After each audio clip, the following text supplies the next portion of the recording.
অনুরণন চ্যানেলে আপনাদেরকে স্বাগত। আমাদের আজকের গল্প কথাসাহিত্যিক বিভূতিভূষণ বন্দ্যোপাধ্যায় রচিত বিখ্যাত গল্প সই। গল্প পাঠ ও কথকের বোনের চরিত্রে প্রিয়াঙ্কা এবং সই ও তার ছেলে হাবুলের চরিত্রে জয়শ্রী। দুপুরে বাসায় শুইয়া আছি, এমন সময়ে উচ্ছ্বলিত খুশি ও প্রচুর তরল হাস্য মিশ্রিত তরুণ কণ্ঠস্বরে শুনিতে পাইলাম, ও সই, শৈল, কেমন আছো? ও সই। পাশের ঘর হইতে আমার ভগ্নী, বিধবা, বয়স ৩০-এর বেশি, হাসির সুরেই বলিল, এসো সই, এসো, বসো। কি ভাগ্যি যে পথে এলে। এই তোমার সয়া হাট করতে এলো। নতুন গুড়ের পাটালি, সে দুই করেল আজ বেনবেলা। ছোট ছেলেটার আবার জ্বর আর সর্দি, তাই তোমার সয়াকে হাটে পাঠালাম। আমি বলি, সইয়ের সঙ্গে কতদিন দেখা হয়নি, ছেলেকে নিয়ে আর হাটের ভিড়ের মধ্যে কনে যাব, সইয়ের বাড়ি একটু বসি। কথার ভঙ্গিতে মনে হইল দুলে কি বাগদিদের মেয়ে। আমার বোনের সহিত সই পাতানো তাহার পক্ষে আশ্চর্য নয়, কারণ তাহারও শ্বশুরবাড়ি নিকটবর্তী এক পল্লী গ্রামেই। ছেলে মেয়ের লেখাপড়ার সুবিধের জন্য শহরের বাসায় থাকে। দুপুরের ঘুম নষ্ট হইল। বোনের নবাগতা সঙ্গীটি লেখাপড়া ভালো করিয়া শিখিলে অ্যানিবেসেন্ট হইতে পারিত। মুখে তাহার বিরাম নাই, অনবরত বকিয়া যাইতেছে এবং কথার ফাঁকে ফাঁকে মাঝে মাঝে ছেদস্বরূপ বলিতেছে, সই, একটা পান দেবা? দুটা খাও না তো দে, একটা এমনি পানও দে। ও হাবলা, এই তো সেই সইমা, চিনতে পেরেলি? হ্যাঁ রে বোকাচোরা, ঘর করলিনি সইমাকে? নে, পায়ে ধুলো আর নিতেই হবে না, এমনি ঘর কর। পান খাইয়া সে আবার শুরু করিল, ঘরের কত ভাড়া দাও হে সই? ১৩ টাকা। ও মা, কনে যাব? তো কি দরকার তোমার শহরে এত টাকা খরচ করে থাকবার? হে সই, দিব্যি তোমার ঘরটা বাড়িটা রয়েছে গ্রামে, আম কাঁঠাল গাছগুলা দেখা মানে নষ্ট হয়ে যাবে। নেও সই, নিয়ে জানো তোমার চাকুরি করে নিয়ে খাওয়াবে লেখাপড়া শিখে। বলিয়া সে হাসিয়া লুটাইয়া পড়ে আর কি। আমার শোবার ঘরের বাহিরের রোয়াকে তাহার হাসি ও বক্তৃতা চলিতেছে, তাও এমন উচ্চকণ্ঠে যে কলকাতা শহরে হইলে ফুটপাতে ভিড় জমিয়া যাইত। আমি একেকাল রাত্রে মশার উপদ্রবে তেমন ঘুমাইতে পারি নাই। এমন বিপদও আসিয়া জোটে, আর জুটিল ঠিক কিনা দুপুরবেলাতেই। ছোট বাসা, অন্য কোনো ঘরও নাই যে সেখানে গিয়া ঘুমায়। ও সই, ছেলেটাকে একটু জল দে দেখিনি, অনেকক্ষণ তে খাবে বলছে। তা ওর আবার লজ্জা দেখলে হয়ে আসে, জল চাবি তোর সইমার কাছে, তার আবার লজ্জা দেখো না ছেলের। আমার বোন জল আনিতে ঘরের মধ্যে ঢুকিলে সে চুপি চুপি তাহার ছেলেকে আশ্বাসের সুরে বলিতে শুনিলাম, তোর সইমা কি তোর এমনি জল দেবে? কিছু খাতি দেবে এখন দেখিস।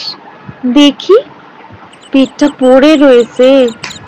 মোর বাপ, সেই সকালে দুটা পান্তা খেও। আহা, পাটালি হাটে বিক্রি হলে চাল কিনে নে যাব, এবেলা ভাত রাঁধবো। এখন এখন তোমার সই মাজা খেতে দেয়, তাই খেয়ে থাকো, পয়সা নেই যে মানিক। এই সময় আমার বোন জল এবং বোধহয় বাটিতে একটু গুড় লইয়া রোয়াকে গিয়া উপস্থিত হইল, কারণ শুনিলাম সে ছেলেটিকে বলিতেছে, নে হাবলা, হাত পাত, গুড়টা খেয়ে জল খা, শুধু জল খেতে নেই। হাবলা ও হাবলার মাঝে একটু নিরাশ হইয়াছে, ইহা আমি তাহাদের গলার সুর হইতেই অনুমান করিলাম। হাবলার মা নিরুৎসাহভাবে বলিল, নে, গুড়টুকু হাতে নে, খেয়ে ফেল। যেন রোয়াকে না পড়ে। ঠিক দুপুরের পরই সময়টা। এখন যে কিছু খাইতে দেওয়া প্রয়োজন এ কথা আমার বোনের মাথায় আসে নাই বুঝিলাম। তাছাড়া পল্লী গ্রামে এরকম নিয়মও নাই। ভালো কথা সই, তোমার জন্য ভালো লঙ্কার বীজ এনেলাম। এই মোর আঁচলে বাঁধা ছিল, তা রাস্তার মাঝখানে কোথায় পড়ে গিয়েছে। বাসায় জায়গা আছে গাছপালা দেবার? আসছে হাটবারে আবার নিয়ে আসবো। এই সময়ে আমার ছোট ভাগ্নে স্কুল হইতে ফিরিল। টিফিনের ছুটি হইয়াছে। সে সকালে খাইয়া যাইতে পারে নাই বলিয়া ভাত খাইতে আসিয়াছে। ও টুলু, চিনতে পারো তোমার সইমারে?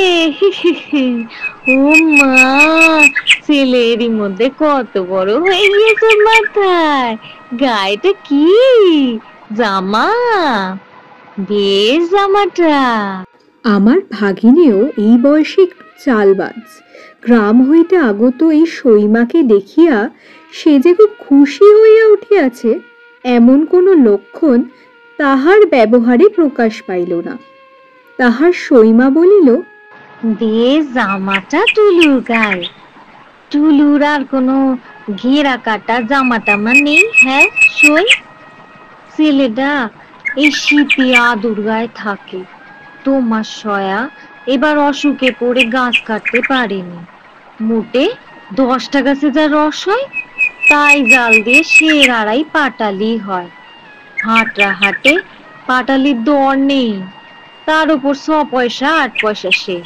ওই থেকে চাল ডাল, ওই থেকে সব। গাছের আবার খাজনা আছে। ছেলেটাকে একখানা দোলাই কিনে দেবো ভাবছি আজ 3 হাটে। কোথাতে দেই বল দেখিনি সই? কি রে কি? ও ছেলের আবার আবদার দেখো না। আমার বোন বলিল, কি বলছে হাবুল? ওর কথা বাদ দে সই। রাস্তা দিয়ে ওই যে মিনসে চিনির কি বলে ওগুলো? হাবুল বলল, গোলাপ চড়ি। তা যে চড়ি হোক, ওই ওকে কিনে দিতে হবে না। না, ও খায় না। কি চড়ি? গোলাপ চড়ি। নাম দেখো না, গোলাপ চড়ি। আমার ভাগ্নের দৃষ্টিও বোধহয় ইতিমধ্যে গোলাপছড়ির দিকে পড়িয়াছিল। সে ছুটিয়া গিয়া ফিরিওয়ালাকে ডাকিয়া আনিল ও আমার শটান আসিয়া বলিল, গোলাপছড়ি কিনব, মামা পয়সা দাও। বোধ হইল হাবুলও কিছু ভাগ পাইয়াছে, কারণ একটু পরেই হাবুলের মায়ের খুশি ভরা গলা সুর শুনতে পাইলাম। নাও, হলো তো? কেমন? বেশ মিষ্টি। খাও। পাটালিছে কি বেশি মিষ্টি। দেখি দে তো একটু গালে দিয়ে। কি জানি, এসব কখনো দেখিও নি চোখে।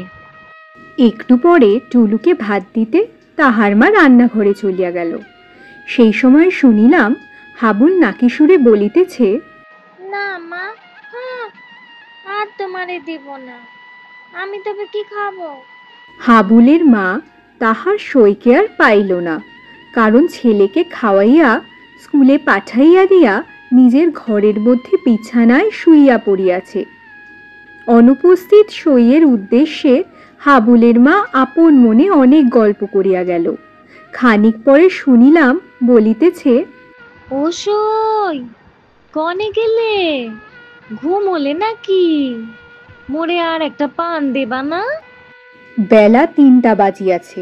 আমি বেড়াইতে বাহির হইতে গিয়া দেখি অতি মলিন শাড়ি পরনে এক 22-23 বছরের কালো কলমে একটা চুপড়ি পাশে রাখিয়া ঠিক পৈঠার কাছে বসিয়া আছে।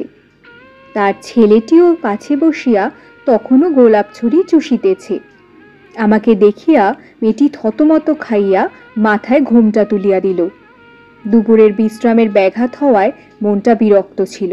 একটু রুক্ষ সুরেই বলিলাম, একটু সরে বসো পথ থেকে, চুপড়িটা রাস্তার ওপর কেন? মেয়েটি ভয়ে ও সংকোচে জড়সড় অবস্থায় চুপড়ি সরাইয়া একপাশে রাখিয়া নিজে যেন একেবারে মাটির সহিত মিশিয়া গেল। সন্ধ্যার কিছু আগে উকিলদের ক্লাবে টেনিস খেলিয়া বাসায় ফিরিতেছি। দেখি বাসার পাশে বড় রাস্তার ধারে তুততলায় শুকনো পাতার উপরে আমার বোনের সই তাহার ছেলেটিকে লইয়া বসিয়া আছে। পাশে সেই চুপড়ি ও একটা ছোট ময়লা কাপড়।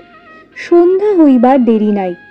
তুত গাছের মগডালেও আর রোদ দেখা যায় না। হাবুলের বাপ এখনো পাটালি বিক্রি করিয়া হাট হইতে ফিরে নাই। মেয়েটি যেন কেমন ভরসাহারা নিরাশ মুখে বসিয়া আছে। অন্তত তেমন হাসি খুশির ভাব আর দেখিলাম না।